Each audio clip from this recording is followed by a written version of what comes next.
प्रणम्य सकृत्पादयोस्ते पतित्वा प्रसाद्य प्रभो प्राप्तयेनेकवारं न वक्तुं क्षमोऽहं तदानीं कृपाब्धे न कार्यान्तकाले मनागप्युपेक्षा सहस्राण्डभोक्ता त्वया शूरनामा हतस्तारकसिंहवक्त्रश्च दैत्यः ममान्तर्हृतिस्थं मनक्लेशमेकं न हंसि प्रभो किं करोमि क्वयामि अहं सर्वदा दुःखभारावसन्नो भवान् दीनबन्धुस्त्वदन्यं न याचे भवद्भक्तिरोधं सदा क्लिप्तपादं ममादिं धृतं नाशयो मासु तत्त्वम् अपस्मारकुष्ठक्षयाशप्रमेह जुरोन्मादगुल्मादिरोगा महान्तः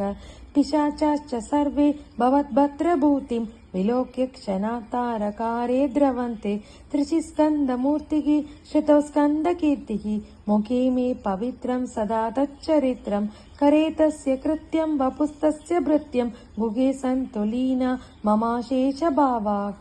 मुनीनामुदाहो ऋणां भक्तिभाजाम् अभीष्टप्रदा सन्ति सर्वत्र देवाः ऋणामन्त्यजानामपि स्वार्थदानि उहादेवमन्यं न जाने कलत्रं सुता बन्धुवर्गपशुर्वा नरो वा तनारी गृहे ये मदीयाः यजन्तो नमन्तस्तुवन्तो भवन्तं स्मरन्तश्च ते सन्तु सर्वे कुमार मृगाभक्षिणो तं च काये च दुष्टास्तथा व्याधयो पादकाये मदङ्गे भवच्छक्तिदीक्ष्णाक्रभिन्नासु दूरे विनश्यन्तु ते चूर्णितक्रौञ्चशैल जनित्री पिता च सपुत्रापराधं सकेते न किं देवसेनाधिनाथ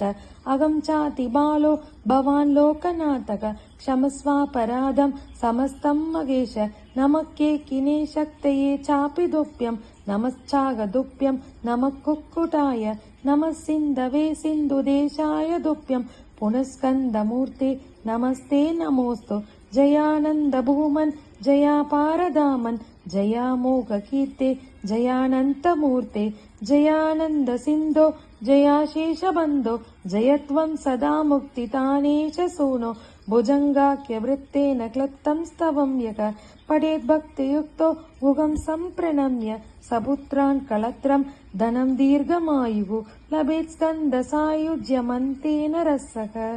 வெற்றிவேல் முருகனுக்கு அரோகரா.